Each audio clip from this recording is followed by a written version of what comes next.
परमपिता परमेश्वर, हम आपका हृदय से धन्यवाद करते हैं आपके बड़े महान उपकार के लिए जो आपने समस्त मानव जाति के लिए किया, कि हमें एक उद्धारकर्ता दिया और उद्धार के कार्य को पूर्ण करके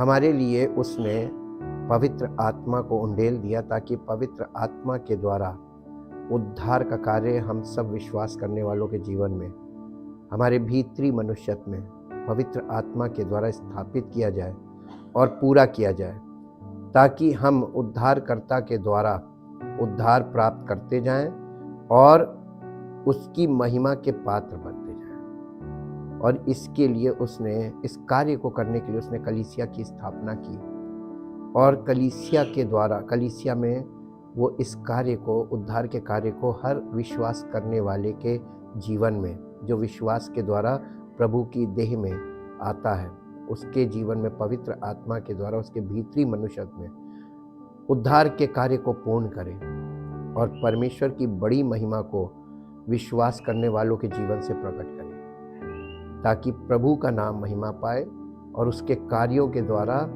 उद्धार पाए हम सब विश्वास करने वाले, और उसकी महिमा हो। धन्यवाद करते प्रभु आपकी योजना के लिए, और चाहते हैं कि आपके इकलौते पुत्र प्रभु यीशु मसीह के द्वारा हर एक विश्वास करने वाला न सिर्फ उद्धार प्राप्त करे, बल्कि परमेश्वर की महिमा उसके जीवन से प्रकट होती जाए, और प्रभु की महिमा के द्वारा इस पृथ्वी पर उस राज्य को लोग देखें जो परमेश्वर का राज्य कहलाता है। सब विश्वास करने वालों के जीवन में उस राज्य को देखें और परमेश्वर का नाम महिमा पाए। धन्यवाद के साथ इस प्रार्थना को आपके इकलौते पुत्र प्रभु यीशु मसीह के नाम से मांगते, आमीन। Praise the Lord. प्रभु की महिमा हो। लाइट ऑफ लाइफ एपिसोड 90 भाग है। हम लोग देखेंगे progressive revelation of God's plan in the Bible. और ये प्रोग्रेसिव रेवलेशन का मतलब क्रमिक विकासशील, यानी स्टेप बाय स्टेप परमेश्वर के राज्य का विस्तार और उसके एक उद्धारकर्ता के आने का जो क्रमिक विकास था। पूरी बाइबल मसीह केंद्रित है, जैसा कल हमने आपको बताया था। ये केवल मसीह के बारे में बताती है, उद्धारकर्ता के बारे में बताती है।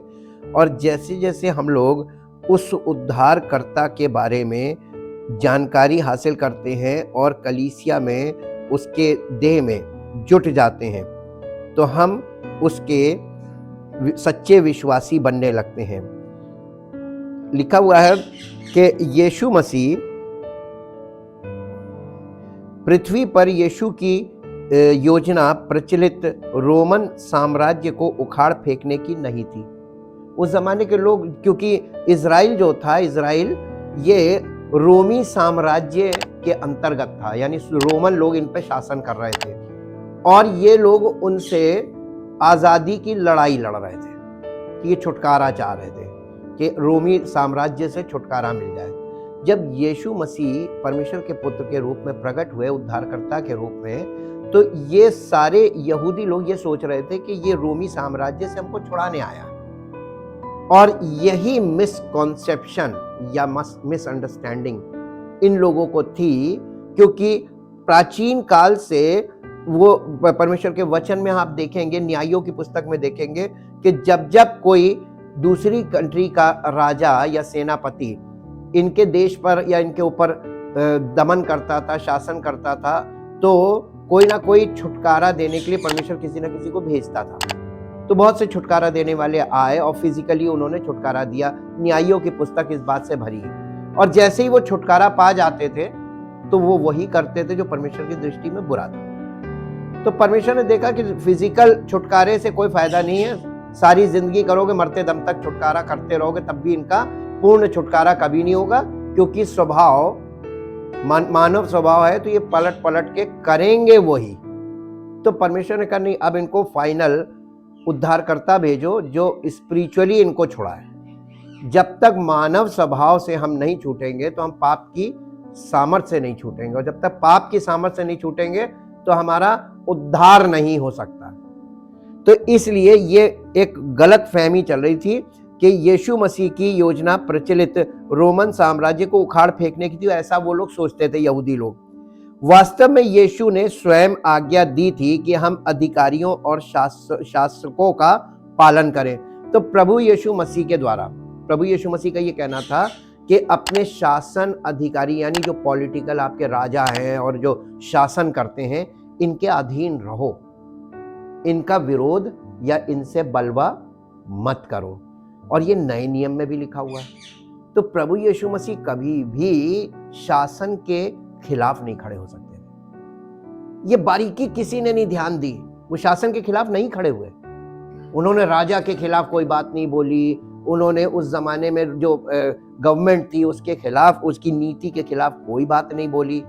वो सिर्फ बोलते थे, मानव दृष्टिकोण पे बात करते कि तुम्हारे सारे जो सिस्टम है, रिलीजियस सिस्टम, तो और देखिए रिलीजियस जो लोग हैं वो हमेशा शासन के खिलाफ खड़े होते हैं, आज भी वही है। धार्मिक उन्माद हर शासन के लिए एक बहुत भयानक परिस्थिति पैदा करता है। ये जितने दंगे होते कैसे होते हैं? धार्मिक उन्माद। और धार्मिक उन्माद धार्मिक गुट करते हैं और ये राजनीति को अस्थिर करने के लिए करते हैं। और इसीलिए आप देखेंगे कि राजनीति का धार्मिक लोग जो अगुए होते हैं या रिलीजियस लीडर्स होते हैं, इनके साथ एक बड़ा अजीब गठबंधन रहता है बिकॉज ऑफ वोट बैंक, क्योंकि इन्हें मालूम है कि पब्लिक इनकी सुनती है, ये जिसको फेवर करेंगे उसी को गद्दी मिल जाएगी। और ये चीज आरंभ से आ रही है।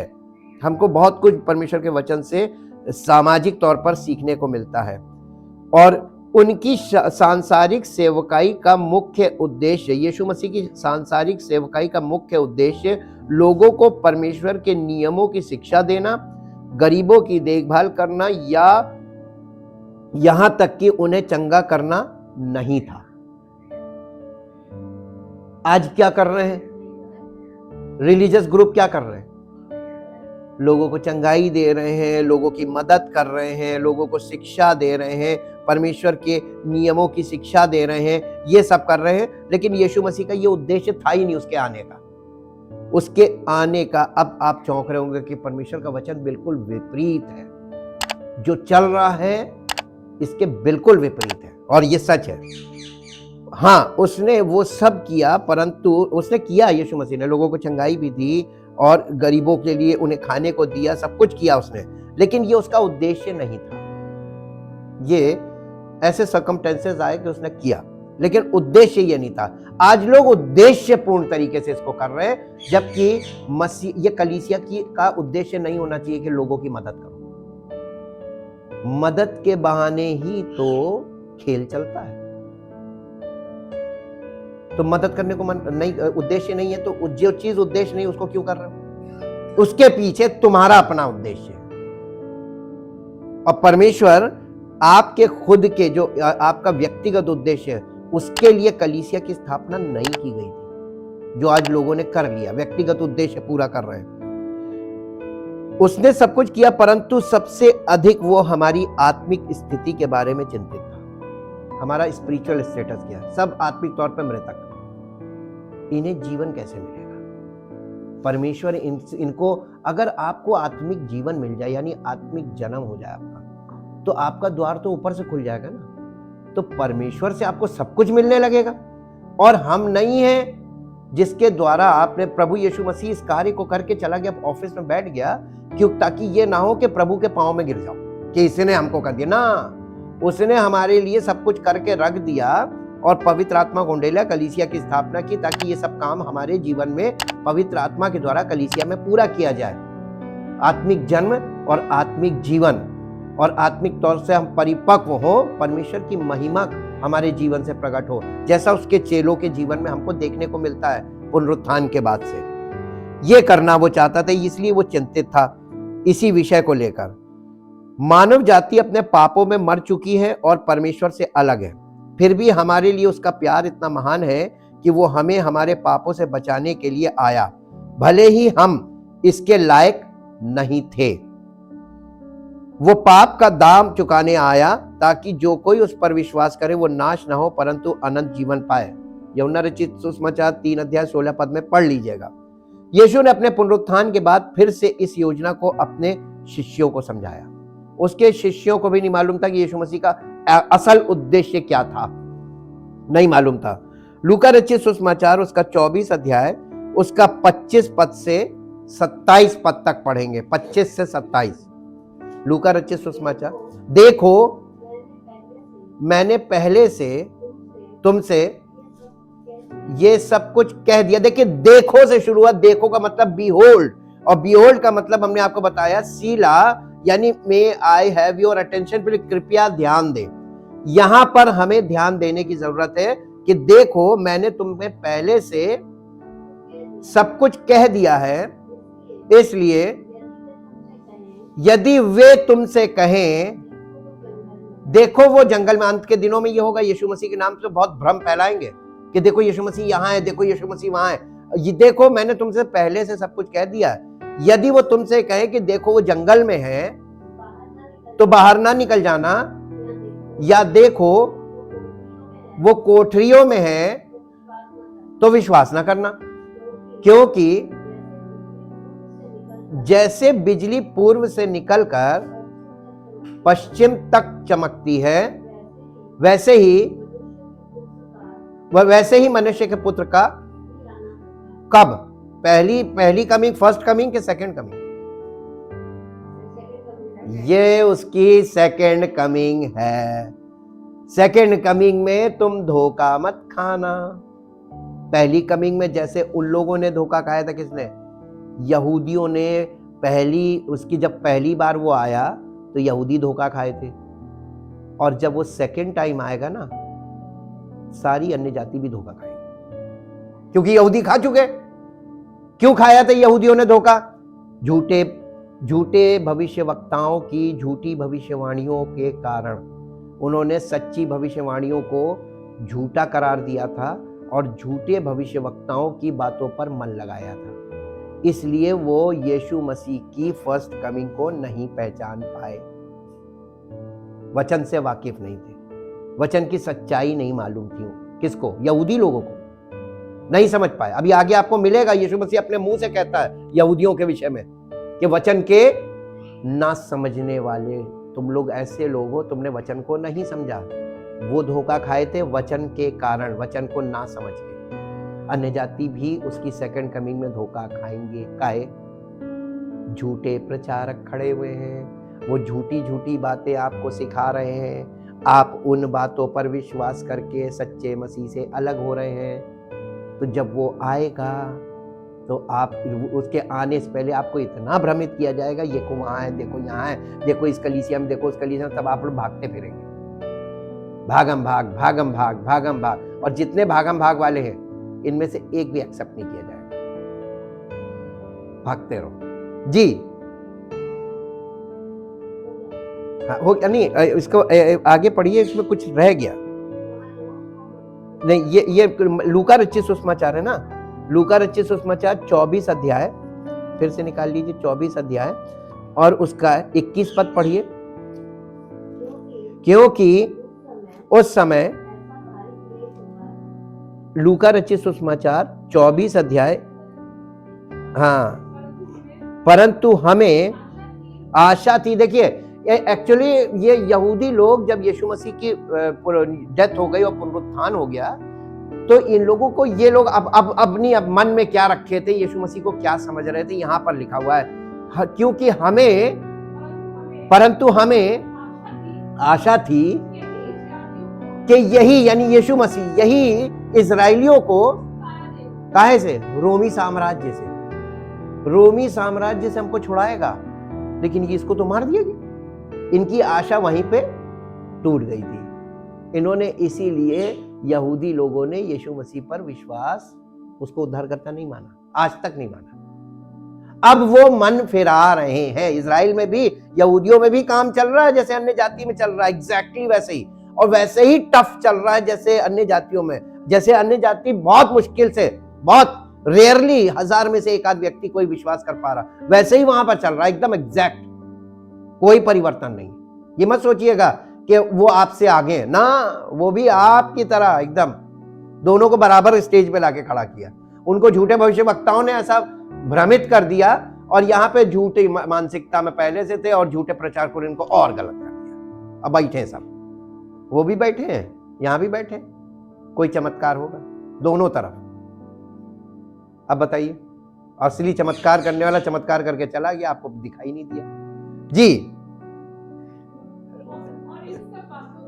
और इन सब बातों के सिवाय इस घटना को, हाँ, यानी यीशु मसीह को मरे और अब जी उठा ना, पुनरुत्थान, वो वहां पे सब चर्चा चल रही थी करंट इशू पे, क्या ये सब तो हो गया। हम तो सोच रहे थे कि यही छुटकारा दे देगा, ये तो चला गया, इसको तो मार दिया, मर गया। अब ये उसके जी उठने के बाद उसको देख तो सकते नहीं थे, सब नहीं देख सकते, जिसको वो चाहे वही देख सकता था। तो अब देखिए इसके उस पे आ जाइए, इसका पद है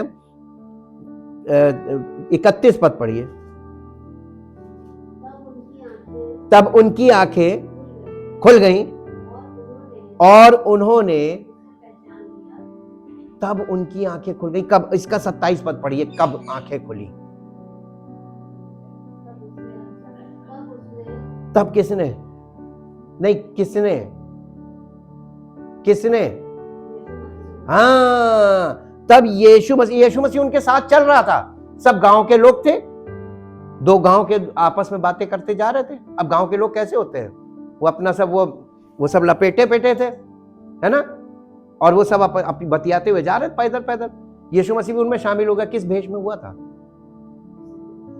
नहीं, मनुष्य के भेष में, तो मनुष्य जैसे वो थे गांव वाले, तभी तो वहां पे देखिए, वहां का ड्रेस कोड एक सा होता था।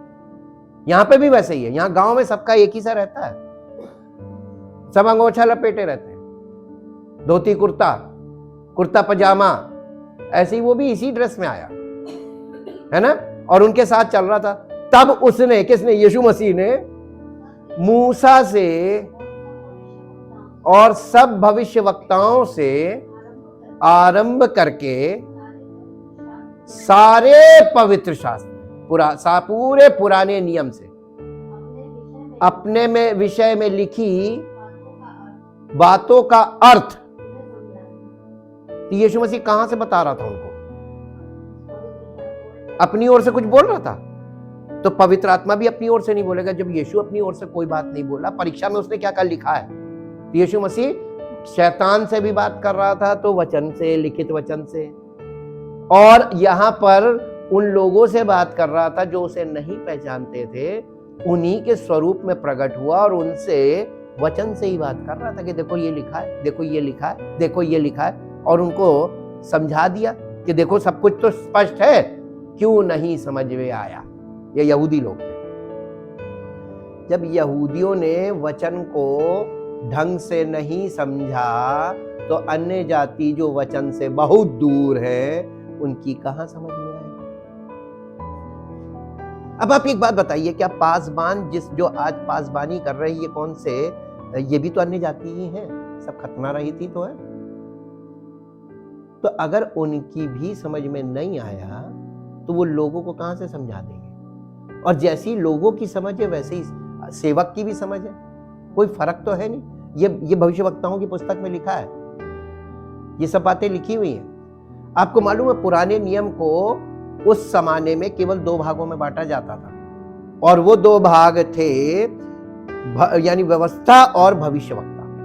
और यीशु मसीह ने मूसा से आरंभ करके, तो बाइबल की शुरू की जो 5 किताबें हैं, उत्पत्ति से व्यवस्था विवरण तक, ये 5 किताबें व्यवस्था की किताबें कहलाती है, पेंटाट्यूक, यानी ये व्यवस्था की किताबें 5। और उसके अलावा इतिहास है, उसके अलावा भविष्यवाणियों की पुस्तक है। तो 2 भागों में बांटा जाता था, आज 4 भागों में पुराना नियम, आज 4 भागों में है। वो हम आगे आपको बताएंगे कि 4 भागों में कैसे। एक व्यवस्था है, उसके बाद इतिहास है, उसके बाद भजन संहिता, इतिहास और व्यवस्था दोनों का मिश्रण है, और उसके बाद भविष्यवक्ता है, और उसके बाद नया नियम है। तो नए नियम को एक ही बार बोला जाता है इंजील या सुसमाचार। पूरा नया नियम सुसमाचार कहलाता है, उसको आप अलग अलग डिवाइड नहीं कर सकते। तो पुराने नियम में आगे एक चीज जुड़ गई, सुसमाचार। और सुसमाचार का कारण केवल यीशु मसीह, जिसके विषय में पुराने नियम से बोला आ रहा था, लगातार परमेश्वर बताता आ रहा था, हर युग में उसने लोगों को बताया था। यीशु मसीह के विषय में, लेकिन किसी की समझ में नहीं आया, पता नहीं कैसा होगा, कौन होगा। इसीलिए यीशु मसीह ने जब वो इस पृथ्वी पर आया था, उसने यहूदियों से कहा था कि मेरा दिन देखने के लिए इब्राहिम भी परेशान था, वो मेरा दिन देखना चाहा। बहुत से स्वर्गदूत देखना मांगते थे, लेकिन वो ना देख सके। अरे तुम तो भाग्यशाली हो कि तुमको देखने को मिला, लेकिन तुम पहचानते नहीं। और वही गलती कौन कर रहा है?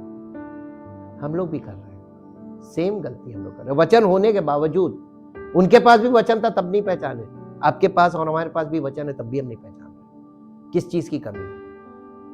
पवित्र आत्मा। बिना पवित्र आत्मा के आपको ये वचन कभी नहीं समझ में आएगा। यीशु मसीह ने जब उनको उनकी आंखें खोली, मन की आंखें खोली, जब उनको ऐसा किया कि वो ये समझे कि हाँ ये सब लिखा तो है, तब उनकी समझ में आया। यहाँ पे लिखा हुआ है कि तब उसने मूसा और सब भविष्यवक्ताओं में से आरंभ करके सारे पवित्र शास्त्र में से अपने विषय में लिखी बातों का अर्थ उन्हें चलते चलते समझा दिया, सारा पवित्र शास्त्र। और हम कितने समय से आपको समझा रहे हैं, मालूम क्यों? क्योंकि आप बॉर्न अगेन होते तो चट से समझ में आ जाता। नहीं होने के कारण ये लंबा रास्ता चलते रहो, पता नहीं जहां जागोगे वहीं सवेरा होगा, और जब सवेरा होगा तब तुम्हें दिखाई देगा कि हाँ है। तो किसके जीवन में सवेरा नहीं हुआ उसको नहीं समझ में आएगा, जिसके जीवन में हुआ उसी को समझ में आएगा। अब देखिए यहाँ पे वो करने लगा, और उसके बाद अब वो ये लोग आगे बढ़ते गए, और तब लिखा है 31 पद में, तब उनकी आंखें, ये बॉर्न अगेन हो गए, उनकी आंखें खुल गई जी, और उन्होंने उसे पहचान लिया। अच्छा, और वो उनकी आंखों से छिप गया तुरंत। वो बहुत देर तक, आपको भी ऐसे एक जिस दिन आपका बॉर्न अगेन होंगे आपको दिखाई देगा गायब, लेकिन आपको प्रमाणित हो जाएगा कि है।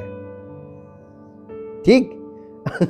उसके बाद ये लोग आपस में अनुभव शेयर कर रहे हैं, और इसके बाद आप आ जाइए इसके 44 पद में। फिर उसने उनसे कहा, ये मेरी वे बातें हैं जो मैंने तुम्हारे साथ रहते हुए तुमसे कही थी, कि अवश्य है कि जितनी बातें मूसा की व्यवस्था और भविष्यवक्ताओं की और भजनों की पुस्तक में मेरे विषय में लिखी हैं, वो सब पूरी हो।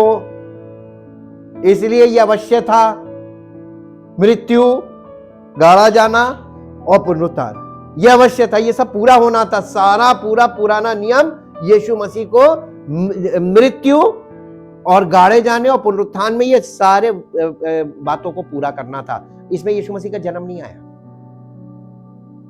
परमेश्वर ने उसके जन्म को कहीं पर भी नहीं, वो कंसील्ड है, क्योंकि जन्म यीशु का हुआ था, बालक उत्पन्न हुआ था, पुत्र दिया गया था। परमेश्वर हमें उद्धार करता कंप्लीट दे रहा था, उद्धार के साथ। तो जब तक उद्धार यीशु मसीह अपनी महिमा में नहीं पहुंचा, ना तो किसी को पवित्र आत्मा मिला, ना किसी को नए सिरे से जन्म मिला। हुआ कहीं? ये सब कुछ शुरू कहां से हुआ? पेंतेकोस्त के दिन से, जब पवित्र आत्मा आया। उस बॉडी पर चेलों का जो समूह था, 120 लोग थे, उन पर उतरा, और वो सब पवित्र आत्मा से भरे। वहां से कलीसिया की शुरुआत हुई, the birth of a church. अब आप देखिए, बिल्डिंग उसने बना के दी थी, या उसने पवित्र आत्मा से प्रेरित सेवक दिए थे जो मसीह के चेले थे, उसके खुद के बुलाए हुए, और उनके द्वारा पवित्र आत्मा का कार्य होना था, जो पहली सदी की कलीसिया में देखने को मिलता है, उसके बाद से गायब जी। अब इसको देखिए कि यहां पर उसने कहा कि भविष्यवक्ता भजनों की पुस्तक में मेरे विषय में लिखी हुई सब पूरी हो। 45 पद, तब उसने पवित्र शास्त्र बूझने के लिए, क्या चीज बंद थी? आज क्या चीज बंद है? और जब तक वो ना खोले, ये हम नहीं खोल सकते किसी की, उसी को मालूम है, स्विच उसके हाथ में है। आप सारी जिंदगी बाइबल पढ़िए, आपको उद्धार नहीं मिलेगा। आप सारी जिंदगी चर्च जाइए, आपको उद्धार नहीं मिलेगा। चाहे आप पानी का बपतिस्मा ले लो और चाहे कुछ कर लो, आप सारी जिंदगी 24 घंटे प्रार्थना करेंगे तब भी उद्धार नहीं मिलेगा, क्योंकि ऐसा कहीं लिखा ही नहीं है। ये उद्धार प्राप्त करने का तरीका है ही नहीं। तो फिर लोग काहे लगे हुए हैं? एक्सरसाइज कर रहे हैं, एक्शन में लगे हुए हैं, जबकि एक्शन करना ही नहीं। जिसके पास कोई चारा ना हो तो वो कुछ ना कुछ तो ट्राई मारेगा ना। जी आगे पढ़िए, इसके रीजंस आपको आगे मिलेंगे। और उनसे कहा, यूं लिखा है कि मसीह दुख उठाएगा और तीसरे दिन मरे हुओं में से जी उठेगा और यरूशलेम से लेकर सब जातियों में मन फिराव का और पापों की क्षमा का प्रचार उसी के नाम से किया जाएगा। तुम इन सब बातों के गवाह हो। और देखो, फिर आया देखो, may I have your attention please, कृपया ध्यान दें। और देखो जिसकी प्रतिज्ञा, यहां पे उसने कहा था ध्यान देना चेलों से। देखो का मतलब बीहोल्ड, इसका मतलब कृपया ध्यान दे। यहां पे एक इंपॉर्टेंट अनाउंसमेंट किया उसने। जब जब वो इंपॉर्टेंट अनाउंसमेंट करता था तो वहां पे वो बीहोल्ड वर्ड यूज करता था। ये हिब्रू में इसको सीला बोलते हैं, सीला।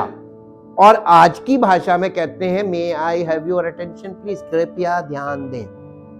जी, मैं उसको जिसकी प्रतिज्ञा मेरे पिता ने, किसने प्रतिज्ञा की थी? पवित्र आत्मा देने की, पिता ने।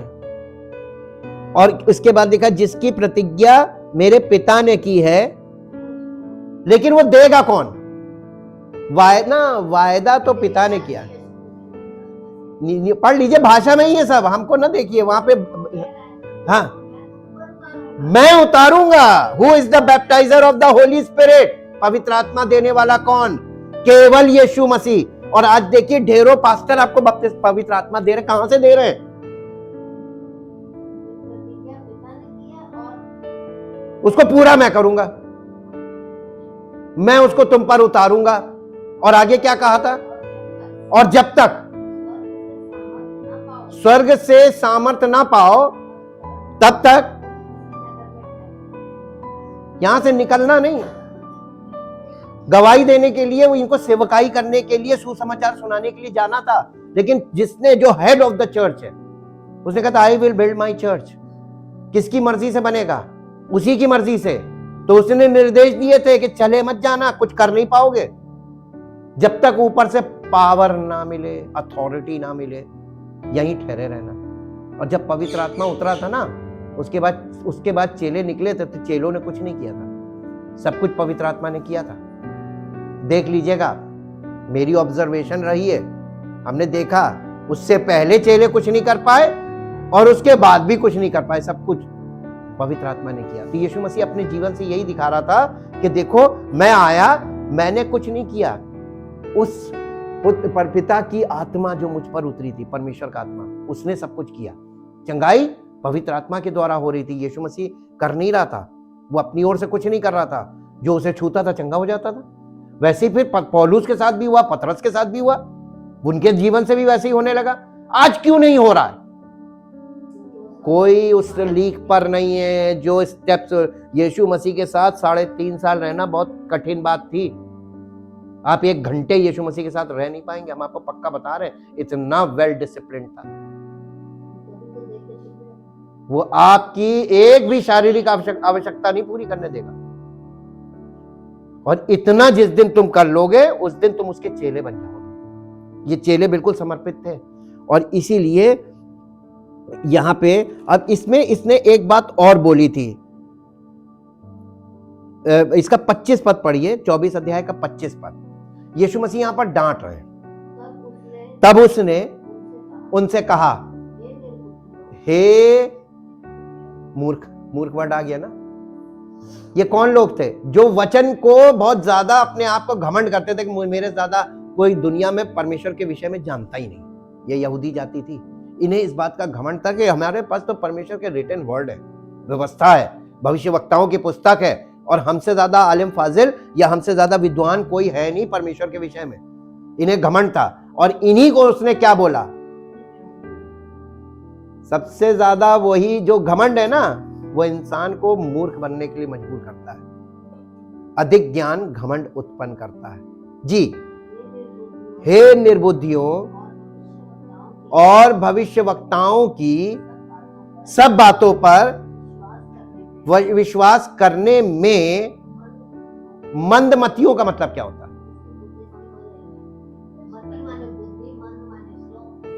Slow mind. वचन के मामले में सबका माइंड स्लो हो जाता है। पता नहीं ये लिखा है कब होई, हाँ होई कि ना होई, है ना, शक आ जाता है।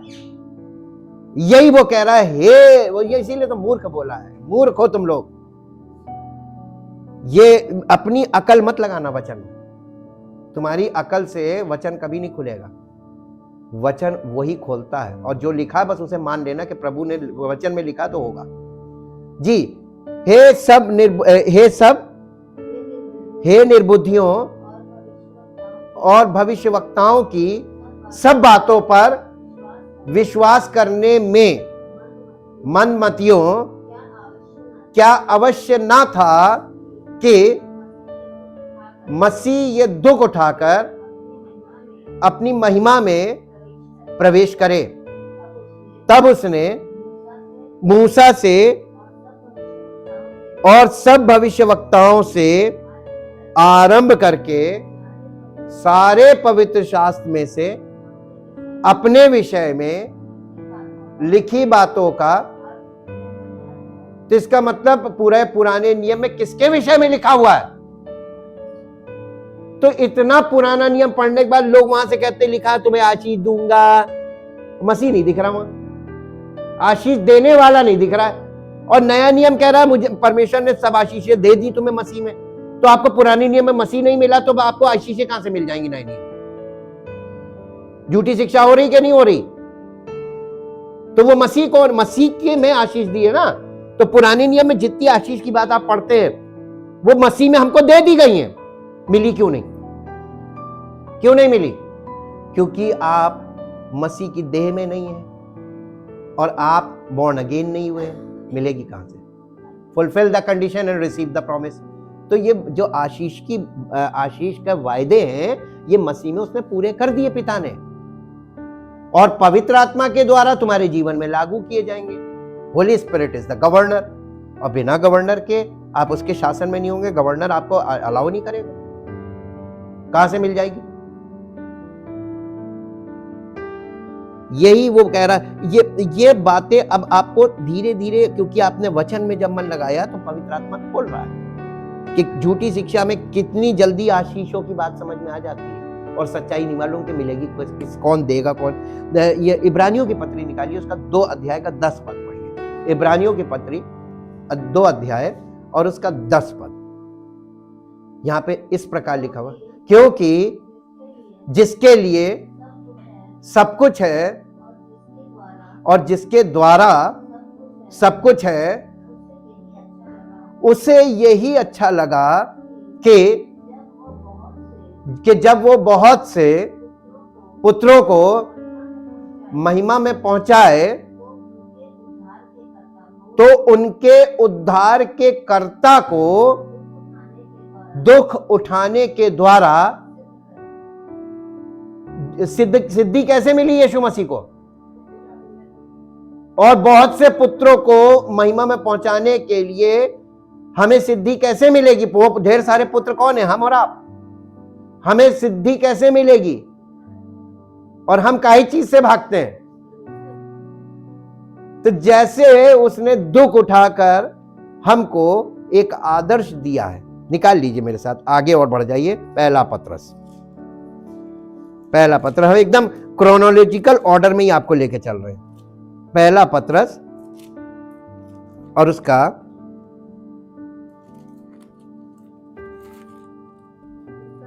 नहीं, उसका अध्याय 2 18 पद, 2 अध्याय 18 पद। हे सेवकों, हर प्रकार के भय के साथ अपने स्वामियों के अधीन रहो, न केवल उनके जो भले और नम्र हो, पर उनके भी जो कुटिल हो। ये जॉब जहां करते हैं आप, वहां के बॉस की बात हो रही है जी। क्योंकि यदि कोई परमेश्वर का विचार करके अन्याय से दुख उठाता हुआ क्लेश सहता है, परमेश्वर की दृष्टि में यही तो अच्छा है। और हम लोग मालूम है तुरंत न्याय की बात करने लगते हैं। हम जिस युग में हैं, हर समय कानून हमारे हाथ में है कि जैसा हम चाहेंगे वैसा करो वरना हम चले जी। क्योंकि यदि तुमने अपराध करके घूंसे खाए और धीरज धरा, लोग मालूम है गलत करके, अपराध करके, पाप करके और सह रहे। देखो पुलिस ने कितना मारा, हम कुछ नहीं बोले। मारा काहे के लिए था? अब जो तुम किए हो तो उसमें प्यार तो करेगा नहीं, मारेगा ही ना। और तब कहना हम देखो यीशु मसीह पे विश्वास करते, इतनी पिटाई हुई, कुछ नहीं बोले, गाली नहीं दी। अरे तुम गाली देके तो देखते और तोड़े जाते हाथ पैर चलाते और तोड़े जाते। तुमने अन्याय किया और दुख सहा, इसमें कोई बड़ाई की बात नहीं, लेकिन तुमने अन्याय सहा चुपचाप और दुख सहा। तुम सही होके अन्याय सहा, गलत होके नहीं जी। पर यदि भला काम करके दुख उठाते हो और धीरज धरते हो, परमेश्वर को क्या भाता है कि जब तुम सही हो और तुम्हारे साथ अन्याय हो, होना चाहिए ना, मसीह लोगों के साथ होगा और यहीं पे हमको सहना पड़ेगा। और जब किसी से सहने की बात करो ना, तो वो हमसे बिल्कुल एकदम बहुत खिसियाक बात करता है, कैसी बात कर रहे हैं। इस युग में सहने वाली बात मत कीजिएगा। इस युग में तो कोई एक थप्पड़ मारे उसे उठा पटक दो, ये वो वाला युग है ना, ये युग है वैसा। लेकिन हम प्रभु की आज्ञा का पालन करने वाले लोग बनेंगे कि नहीं, कि अपनी शक्ति दिखाएंगे? हाँ जी और तुम इसी के लिए, हाँ, ताकि तुम दुख उठाओ, सही करके भी दुख उठाओ। तुम सही करोगे तुम्हारे साथ अन्याय होगा, तुम सही करोगे तुम्हारे साथ अन्याय होगा। हमें क्या करना पड़ेगा? सहना पड़ेगा। और जब इस हालत में कोई सहना नहीं मांगता, सही होके आपके साथ अन्याय हो तो बर्दाश्त से बाहर है आज के युग में। लेकिन आज के युग में यही हमारी सलीब है, यही क्रूस है। अपना क्रूस उठाओ, उसके पीछे चलो, ये तुमको करना पड़ेगा जी। क्योंकि मसीह भी तुम्हारे लिए दुख उठाकर 100% सही व्यक्ति, उसको लोग थूक रहे थे, दाढ़ी नोच रहे थे, कांटों का ताज रख रहे थे, कोड़े लगा रहे थे, सब तरह का अन्याय हो रहा था और 100% सही। लेकिन उसने एक भी आवाज नहीं उठाई, चुप रहा। मालूम क्यों? क्योंकि पिता की महिमा उसके द्वारा प्रकट होने वाली थी। उस महिमा के लिए वो चुप रहा। क्योंकि ये जितने हमें मार रहे हैं ना, एक दिन मेरे कदमों में गिरेंगे, उसको मालूम था। ये छाती पीटेंगे। और वाकई में भविष्यवाणी में लिखा है कि जब उसको सेकंड कमिंग में आते देखेंगे, जिन्होंने उसे भेजा था वो छाती पीटेंगे। अरे क्या किया था यार, किसको मारा था? राजाओं के राजा पर हम लोगों ने इतना भयानक तरीके से किया था, छाती पीटेंगे लिखा है जी। कि तुम भी, क्या है उसकी इच्छा? मसीह में आपको गलत करना नहीं है और सही करना है।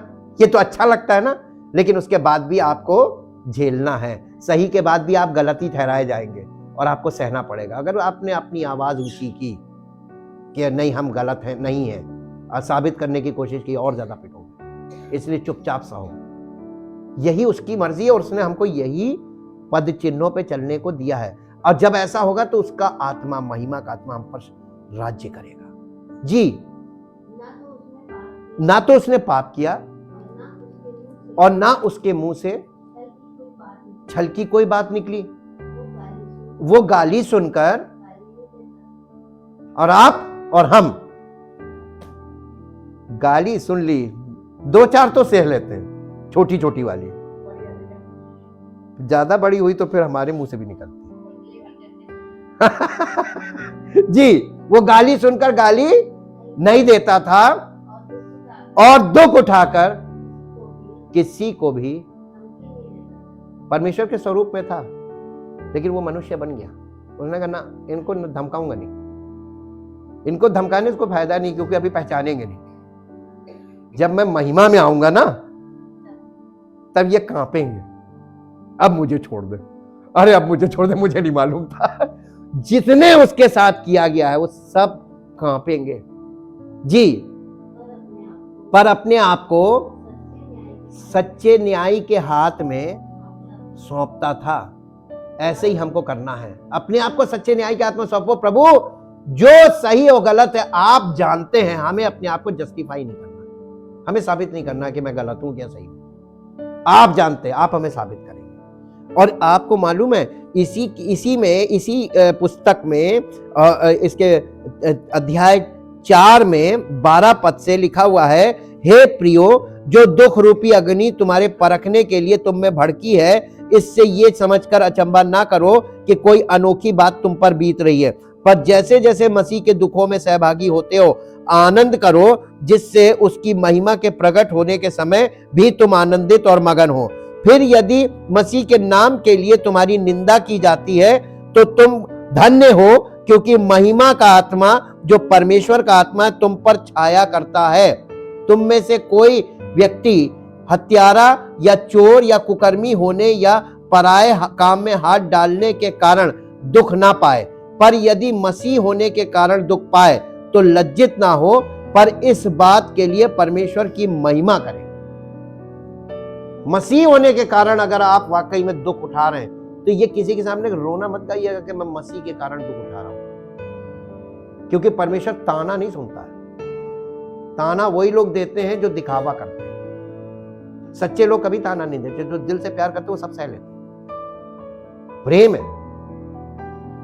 Thank you thank you thank you Lord. परम पिता परमेश्वर, हम आपका हृदय से धन्यवाद करते हैं आपके अद्भुत बातों के लिए। आपके वचन से पवित्र आत्मा अद्भुत बातें दिखा रहा है कि वाकई में ये पूरी पुस्तक उद्धारकर्ता के विषय में बताती है, उसके कार्य के विषय में बताती है, उसके आने की बार बार बार बार भविष्यवाणियां की गई और उसके आने के बाद आकाशवाणी भी हुई, लेकिन कोई उसको नहीं पहचान पाया।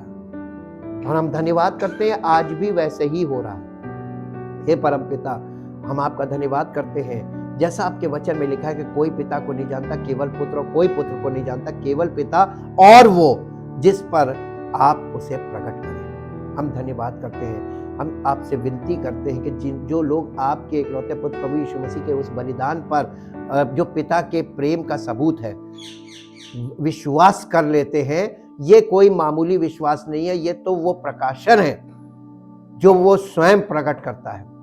आपकी महिमा प्रकट हो हमारे जीवन से, और आपका नाम हम सबके जीवन से महिमान्वित होने पाए।